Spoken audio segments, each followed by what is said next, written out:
بسم اللہ الرحمن الرحیم۔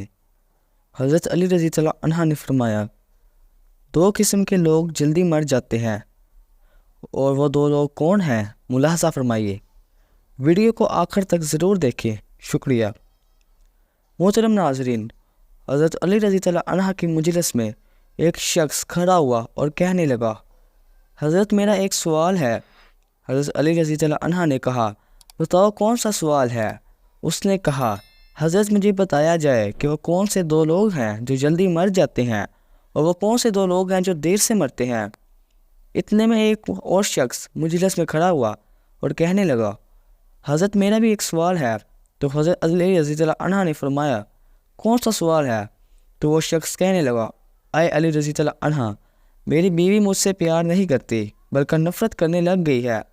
مجھے کچھ ایسی نصیحتیں ارشاد فرمائے، مجھے ایسا عمل بتائے جو میں غیر اپنی بیوی کی نظروں میں قابل عزت کے طور پر قابل عزت بن جاؤں۔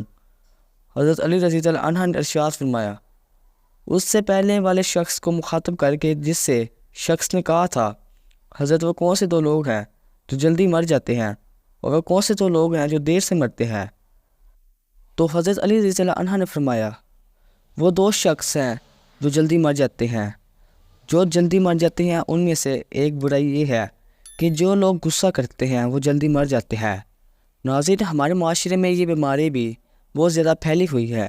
ہر بندہ غصے میں بڑھتا ہوا نظر آتا ہے۔ غصہ کرنے والا شخص نہ اللہ تعالیٰ کو پسند ہے، نہ ہی اللہ تعالیٰ کے رسول صلی اللہ علیہ وسلم کو پسند ہے، اور نہ ہی اللہ تعالیٰ کی مخلوق کو پسند ہے۔ غصہ کرنے والا شخص اس جلتی ہوئی لکڑی کی مانند ہے۔ غصہ کرنے والا شخص بے خواب کا شکار رہتا ہے۔ غصہ کرنے والے شخص کو نیند نہیں آتی۔ غصہ کرنے والا شخص نیند سے محروم ہو جاتا ہے۔ غصہ کرنے والا شخص سکون سے محروم رہتا ہے۔ غصہ کرنے والا شخص جیل سے محروم رہتا ہے، اور غصہ کرنے والا شخص پھیپھڑوں اور دل کا مریض بن جاتا ہے۔ تو اس لیے یہ شخص جلدی مر جاتا ہے۔ ناظرین، غصہ انسان کی شخصیت کا باطنی اظہار ہوتا ہے۔ جب انسان کے مزاج کے خلاف کوئی بات ہو جائے تو اس کا ناپسندیدہ عمل کے رد عمل میں کیے جانے والے اظہار کو غصہ کہتے ہیں۔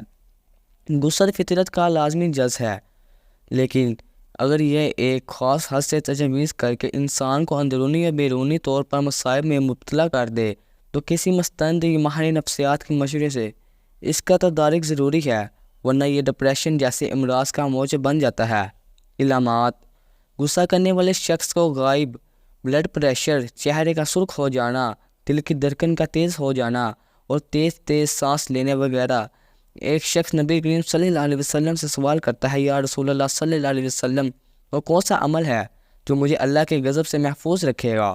آپ صلی اللہ علیہ وسلم نے فرمایا، تم غصہ نہ کیا کرو، اللہ تعالیٰ بھی تم پر غصہ نہ ہوگا۔ جوانو، اگر لمبی عمر چاہتے ہو تو سن لو، دوسرا وہ شخص جو ہر وقت، ہر گھڑی، ہر لمحے اپنی نظریں ادھر ادھر پھیرتا ہے، وہ شخص بھی جلدی مر جاتا ہے۔ جو شخص دنیاوی لذتوں کے پیچھے بھاگتا ہے، جو بندہ دنیاوی خواہشات کے پیچھے بھاگتا ہے، موت اس کے پیچھے بھاگتی ہے۔ جو بندہ دنیاوی لذتوں کا پیچھا کرتا ہے، وہ موت بھی اس کا پیچھا کرتی ہے اور اس کے قریب آ جاتی ہے۔ نفسانی خواہشات کے قریب جاتا ہے، جیسے ہی لذتوں کو چھونے کی کوشش کرتا ہے، لذت حاصل کرنے کی کوشش کرتا ہے، تو یہ لذت اس بندے کو پکڑ کر موت کے منہ میں لے جاتی ہے۔ لہذا اس طرح کے لوگ بھی جلدی مر جاتے ہیں۔ حضرت عائشہ صدیقہ رضی اللہ عنہا سے روایت ہے کہ آپ فرماتی ہیں کہ میں نے رسول اللہ صلی اللہ علیہ وسلم سے دریافت کیا، کیا عورت پر سب سے زیادہ کس چیز کا حق ہے؟ حضور اکرم صلی اللہ علیہ وسلم نے فرمایا کہ اس کے شوہر کا۔ پھر میں نے عرض کیا کہ مرد پر سب سے زیادہ حق کس کا ہے؟ آپ صلی اللہ علیہ وسلم نے فرمایا اس کی ماں کا۔ پھر ام سلمہ رضی اللہ عنہا سے روایت ہے کہ حضرت محمد صلی اللہ علیہ وسلم نے ارشاد فرمایا کہ جس عورت کا اس حالت میں انتقال ہو جائے کہ اس کا شوہر راضی ہو تو عورت جنت میں داخل ہوگی، نیز اس بات کا بھی مخلوص خاطر رکھا جائے گا۔